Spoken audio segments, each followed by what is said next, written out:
Year 1944. The thunder of war had begun to fade, at least in the distance. Across the misty English countryside, train whistles echoed through quiet fields as groups of weary German prisoners stepped down onto foreign soil.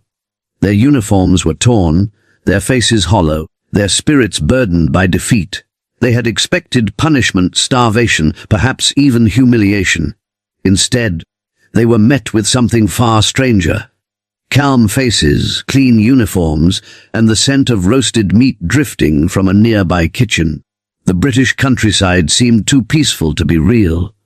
Rows of tall oaks lined the dirt roads, and somewhere beyond the fences, a cook's whistle pierced the cool morning air.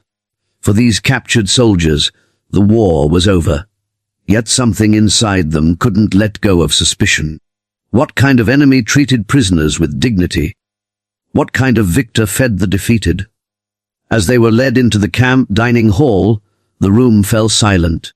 On long wooden tables sat steaming trays of roasted potatoes, golden Yorkshire pudding, and slices of beef glistening under the lamps. Forks clattered, plates filled, and disbelief turned into hunger. One by one, the prisoners began to eat, and the walls between enemy and enemy began to crumble, not with words but with food. For many of them, that first roast dinner in Britain would remain one of the most unforgettable moments of their captivity. When the German prisoners first arrived at the British camps, they were already ghosts of the men they had once been. It was the late autumn of 1944, and the war had eaten away not only their bodies, but their belief in anything gentle. Their boots were worn thin from endless marching, their uniforms frayed at the edges, and their eyes reflected the dull, mechanical fatigue of men who had seen too much. As the convoy trucks rolled through the English countryside, the prisoners sat in silence, the sound of the engine blending with the whisper of rain tapping against the metal roof. None of them spoke. Each man was locked inside his own thoughts, of home, of surrender, of what awaited him beyond the gates of captivity. They had heard stories before, frightening ones whispered between captured men, of harsh treatment, meager food, and cold barracks. They imagined rough hands, shouted orders, and the kind of cruelty that prisoners expected from their enemies. England, after all, was the heart of the power that had bombed their cities, shattered their armies, and reduced the Reich to fragments. How could these people show mercy to the very men who had fought to destroy them? So, when the truck finally stopped and the back doors creaked open, the prisoners braced themselves for the worst. Instead, what met them was not rage or violence, but stillness. The air was cold and sharp, filled with the scent of wet earth and smoke from distant chimneys. They stepped down slowly, their boots sinking into the mud, and looked around at the camp that would now be their world.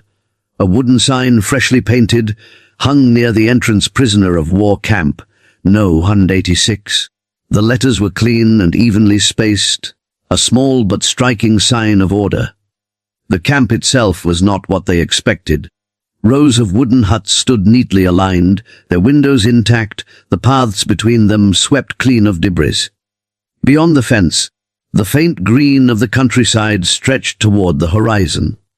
The guards who met them did not bark commands, they simply gestured, directing them toward a line for registration. Their uniforms were pressed, their boots polished, and their manner almost professional. The prisoners exchanged confused glances, waiting for the mask of civility to drop, for the roughness to begin. But it didn't. One of the British sergeants, a tall man with grey eyes and a trimmed mustache, moved down the line, clipboard in hand. He asked each prisoner for his name and rank. His tone was neutral, not warm, not cold, but it carried something unexpected: respect. When one of the German men hesitated, unsure of his English, the sergeant repeated the question slowly, patiently. Name, rank. He pointed to the paper and waited. The soldier answered, his voice trembling slightly. The sergeant nodded, wrote it down, and motioned him forward.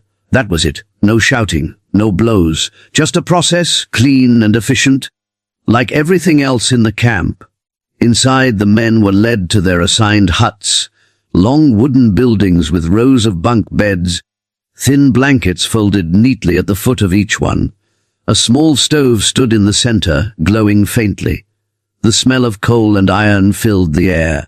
The prisoners stood in silence, not daring to sit, as if afraid they would be reprimanded for doing so. But the guards simply nodded and moved on, closing the door behind them. A strange quiet settled. This isn't what I thought," one of the younger soldiers muttered, his voice breaking the silence. Another man, older and wary, gave a bitter laugh. "Don't trust it," he said in German. "They're soft now. Wait until tomorrow." Morning came with a pale, misty light. The air was heavy with dew, and the fields beyond the wire glistened under a thin layer of fog. The prisoners were awakened by the sound of a whistle, sharp but not angry. "Form up," a voice called, not in German but in clear, firm English. They stumbled out of their bunks, lined up outside, and waited. The guards checked attendance, counted them carefully, then waved them toward the mess hall.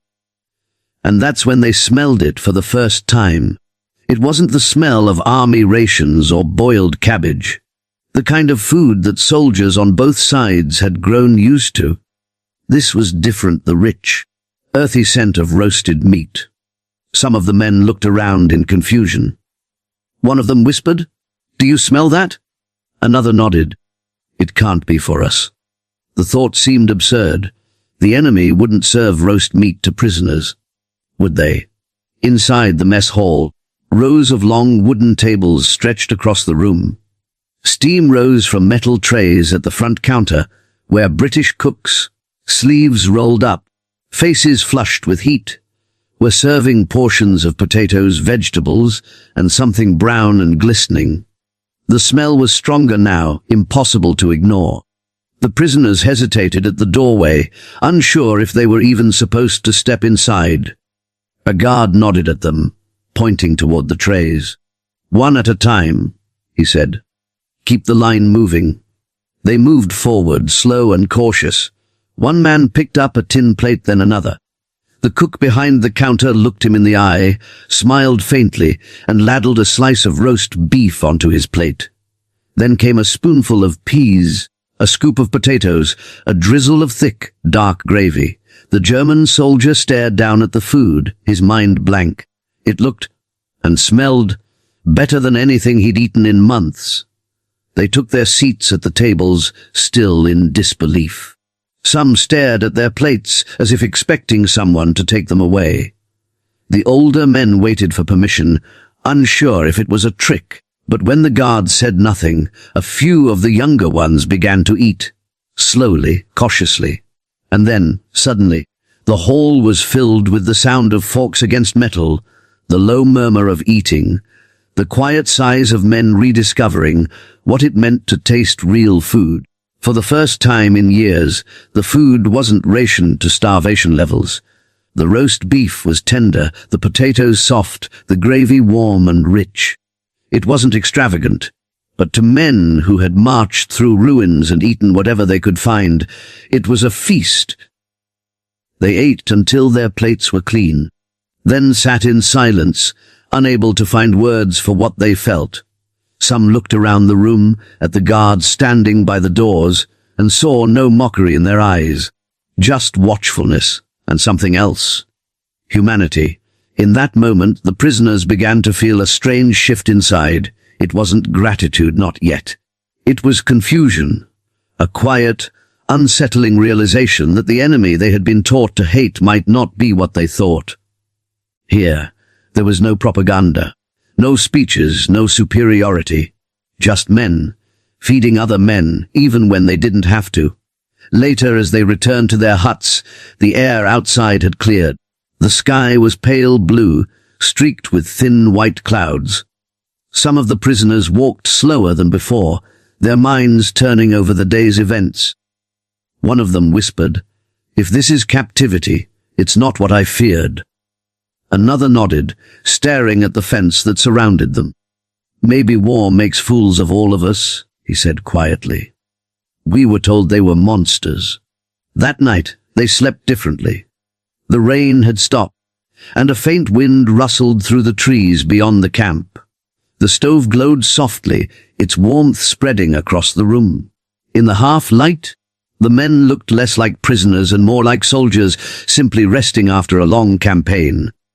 The war was not over, not yet. But in that camp, for a few hours it felt distant. There was That evening came quietly, carried on the wind that swept over the fields and through the wire fences of the camp. The sky had turned the color of ash, and the lamps outside flickered to life one by one, casting long shadows across the gravel paths. Inside the huts, the prisoners sat in small groups, silent and uncertain. No one spoke much. The day had been long, registration, roll calls, endless forms, and now, as the last of the light faded, the ache of hunger began to stir. They didn't expect much. Perhaps a bowl of thin soup, maybe a crust of bread. That was what they had been fed in France before transport. Watery stew with a few scraps of potato floating in it. For men who had marched through battlefields and slept in mud, expectations were low. Hunger was a companion they understood. It never complained, never left, never surprised them. So when the faint aroma of something rich drifted through the cracks of the wooden walls, it stopped them mid-thought. The scent was warm, smoky, and deeply unfamiliar. One of the soldiers lifted his head and sniffed the air. "That can't be for us," he murmured. Another laughed, a dry, humorless laugh. "You think the British are roasting meat for their enemies?" The idea seemed absurd. And yet, the smell grew stronger. The unmistakable fragrance of beef slow, cooked with herbs, the sweetness of onions, and the faint tang of gravy thickening over heat. The guards called them out. "Dinner time!" The command wasn't barked, just spoken firmly. The prisoners rose from their bunks and formed a line outside, their boots crunching softly on the gravel. A cold wind blew through the camp, but it carried that same strange scent. Heavier now, closer. Men who had been soldiers of the Reich just weeks ago now walked in quiet rows toward a building that glowed with yellow light. Inside the mess hall, the air was heavy with steam and noise. British cooks moved quickly behind long counters, ladling portions of food onto tin plates. The clatter of utensils echoed like a rhythm. The prisoners entered hesitantly, eyes darting around as if expecting a trick. But what they saw made them stop. Long wooden tables neatly arranged, benches polished from use, and, on the counter, trays piled with roasted potatoes, bright green peas, and thick slices of beef glistening under lamps. For a moment no one moved. They simply stood there staring. The guards gestured again. "Move along." A young soldier, maybe no older than 20, stepped forward. His hands trembled slightly as he took the first plate. The cook behind the counter, an older British man with a round face and suit, darkened apron, looked him in the eyes. There was no anger there, no sarcasm, just a steady, matter-of-fact kindness. He scooped a generous portion of roast onto the plate, added vegetables, and poured a ladle of gravy on top. The German soldier's lips parted, as if he wanted to say something, but no words came.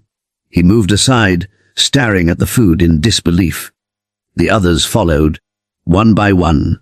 Some murmured quiet thanks, others kept their heads down. By the time they all had plates, the hall was filled with the low, uncertain hum of men too bewildered to speak. They sat, glancing at one another across the tables, waiting, still half convinced that someone would shout, "Put it down." But no such order came. The guards stood by the doors, watching but saying nothing. Finally, one man, an older sergeant with a weathered face, lifted his fork, hesitated, and took a small bite. He froze. Then, slowly, he took another. The flavor hit him with a shock, the salt, the tenderness, the warmth spreading across his tongue. It wasn't army food. It wasn't punishment. It was real cooking. He looked around at his comrades and nodded silently. as if giving permission, and then almost at once, the hall filled with the sound of eating. For minutes, there were no words, only the rhythmic scrape of forks against metal plates, the clink of cups, the sighs of men rediscovering taste. The food was simple but rich: roast beef cooked to perfection, potatoes roasted crisp on the outside and soft inside, peas buttery and fresh, gravy dark and smooth.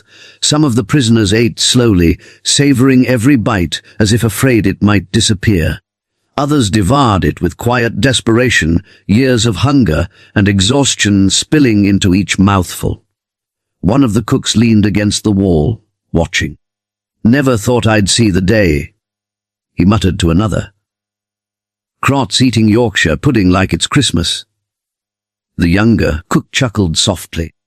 "Maybe it's not the pudding. Maybe it's the peace." At the tables, something began to shift. The stiffness, the guarded silence, the invisible wall between captor and captive, it all began to loosen.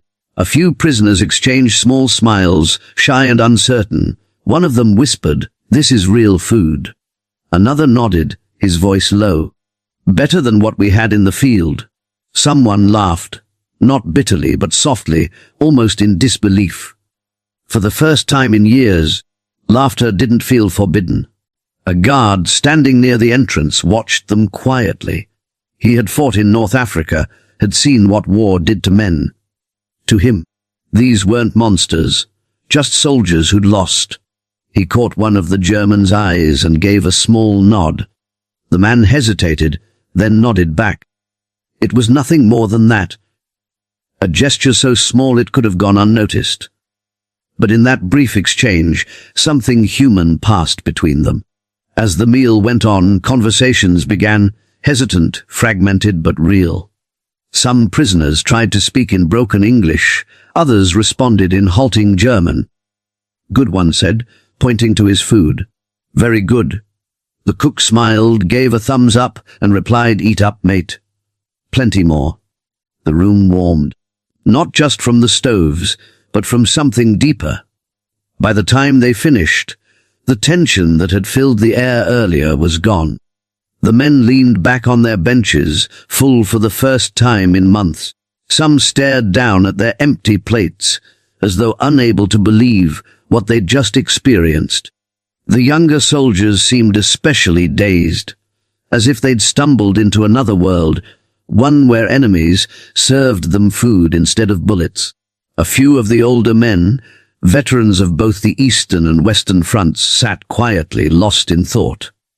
They had seen hunger used as a weapon, seen prisoners beaten for scraps. They remembered the cold, the starvation, the dehumanization. And now, sitting in a warm hall in a foreign country, eating roast dinners served with patience and decency, they felt something inside them shift.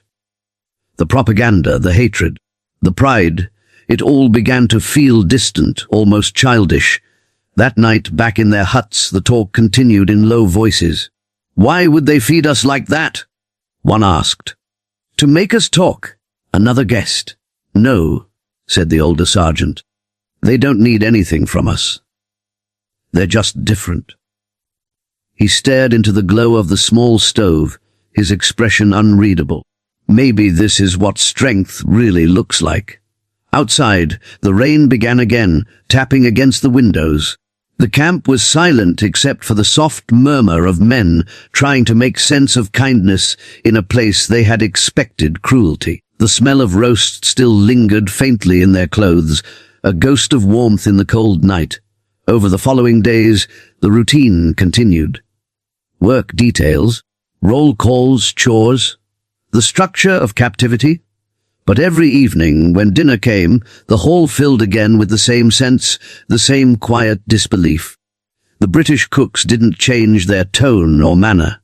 They served the food with the same calm efficiency each night, as though this act of decency needed no explanation. Soon the prisoners began to relax. They stopped hesitating at the doorway. They formed lines with less fear. A few even began helping carry trays or wiping tables when the meals ended. Small gestures, unspoken, yet deeply telling. One evening, when the food ran low, a German soldier offered to help peel potatoes. The cook looked surprised but handed him a peeler. "Go on then," he said. The man worked silently beside him for an hour, neither speaking much, yet something changed between them. The faintest thread of trust. In time, the meals became more than sustenance. They became a ritual of peace inside a world still burning with war. The soldiers, both British and German, began to understand one another not as symbols of nations, but as men bound by the same hunger, the same exhaustion, the same longing for home. And though no one spoke it aloud, every plate of roast dinner, days turned into weeks, and the camp began to take on a rhythm of its own. What had once felt like confinement now moved with a quiet order. Morning roll calls, work details, letters written on thin paper, and, of course, the evening meals that no longer carried the shock of disbelief, but still held a strange, comforting wonder. The German prisoners had adjusted to their new world, but deep down each man knew that something inside him had changed forever. It wasn't just that they were fed or treated fairly. It was the fact that the people feeding them were supposed to be their enemies. At first, the meals had been met with suspicion, then gratitude. But now, as winter began to edge across the English countryside, those dinners had become something else entirely. A bridge.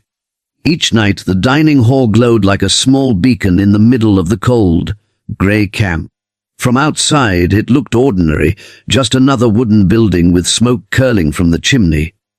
But inside, it was a place where the war seemed to lose its grip for a few fleeting hours. The guards, once silent and distant, had grown accustomed to the faces of the men they watched over. They no longer saw the enemy. They saw Karl, who always lined up first but never spoke. Heinrich, who whistled softly as he worked in the garden. Otto, who drew sketches of the countryside and gave them to anyone who asked. The Germans, too. Beside the camp continued to soften. During the day, the prisoners worked in nearby farms, fields, and workshops. They built fences, repaired tools, helped with harvests. In the evenings, they returned to their huts and shared their stories of home, of battles lost, of comrades buried in distant lands. Some even began to write poems or carve small figures from wood. The guards noticed that fewer men tried to escape, not because of fear, but because they had found something rare behind the wire, a fragile sense of peace. There were moments when the old boundaries blurred completely. One cold afternoon, a British sergeant noticed a group of prisoners struggling to fix a broken wheelbarrow. Without hesitation, he walked over and helped them repair it.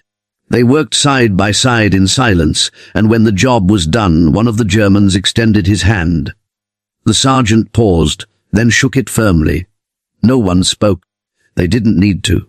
Sometimes after work, the British soldiers would kick a football around in the open yard.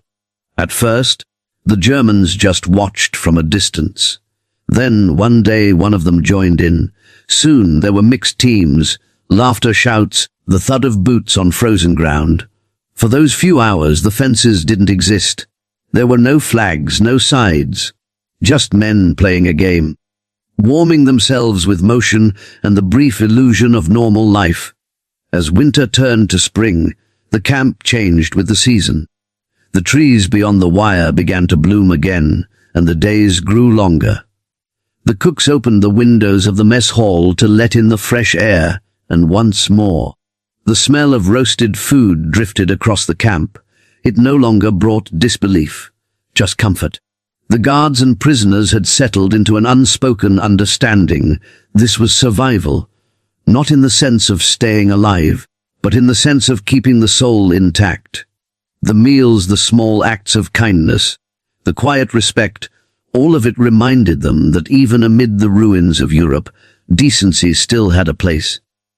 Then came the news that the war was ending. Word spread slowly through the camp. Germany was collapsing, cities lay in ashes. Hitler was gone. At first there was stunned silence. Then came tears, some from relief, others from the heavy weight of what that ending meant. The guards didn't gloat. The prisoners didn't beg. For a long time, both sides simply stood in the yard, facing one another in the fading light, bound together by exhaustion. In the days that followed, preparations began for the prisoners to be repatriated. They would soon return home, if home still existed. The British soldiers helped them pack what little they had: letters, drawings, small carvings, and memories that would stay longer than any possession. On their final night in the camp, the cooks decided to prepare one last meal. Began to see their captors differently. The British weren't the brutal occupiers they had been told to expect. They were tired men, soldiers like themselves, who had seen the same destruction and carried the same invisible scars. One evening, as snow began to fall outside, the dining hall filled once again with the warm scent of roast meat. The cooks had prepared something special: pork with apples, potatoes, and a thick gravy that steamed in the cold air. The men filed in quietly, shaking the snow from their coats, their boots leaving dark marks on the wooden floor. The warmth hit them immediately, a wave of heat and aroma that made even the most stoic among them pause. They took their seats as usual, but this time, the air felt different, not tense, not wary, but calm. A radio played softly near the back of the room, broadcasting a British news report that none of the Germans could fully understand. It didn't matter. The sound of human voices, normal and steady, filled the silence that had once dominated the camp. The guards stood nearby, leaning against the wall. One of them, a young corporal with sandy hair, carried a tray and moved between the tables, refilling cups of tea. When he reached one of the German officers, the man hesitated, unsure if he should accept it. The corporal simply smiled and placed the cup down. "Hot tea," he said. "It helps with the cold." The German nodded and murmured a quiet, "Danke." Moments like that had begun to appear everywhere, small exchanges that seemed insignificant at first. A word, a nod, a shared cigarette during work duty. But they carried enormous weight. For men who had been taught to see each other only as targets, these moments were disarming. It wasn't friendship. Not yet.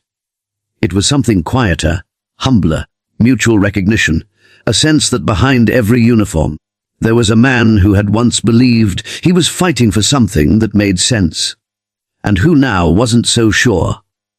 After dinner, some of the prisoners lingered in the hall, helping to clean the tables. One of the cooks, wiping his hands on a towel, said, "You lot don't have to do that." A German replied, "We know, but it's better than doing nothing." The cook grinned. "Fair enough, mate." That simple, casual reply, "mate," carried more warmth than the German could have imagined. For a moment, he didn't feel like a prisoner. Outside, snow continued to fall softly over the camp, covering the ground in a white silence. A few men stepped out to watch it, their breath clouding in the cold air. Through the wire fence, they could see the dark silhouettes of trees, and beyond them, faint lights from a village. Somewhere out there, life went on. Families gathered around fires, children laughing, bells ringing faintly in the distance. The prisoners stood in silence, each man lost in his thoughts. Inside their huts, the nights grew long and quiet. The war still raged far away, but its noise no longer reached this small. As the months passed, the dynamic roast dinner, with everything they could spare. The hall glowed brighter than ever, candles flickering along the tables. The men sat together, British and German, sharing food one last time. There was laughter, quiet conversation, even music from a harmonica someone had found. When the meal ended, a German officer stood and raised his cup. "You have treated us not as enemies," he said slowly, his English halting but clear, "but as men. We will not forget." The room fell silent. Then one of the British soldiers nodded and replied, "War makes beasts of us all, mate. It's up to us to remember how to be human again." The next morning, Trucks came to take the prisoners away. The gates opened, and the men filed out in lines, just as they had arrived. But this time, their faces were different. They looked older.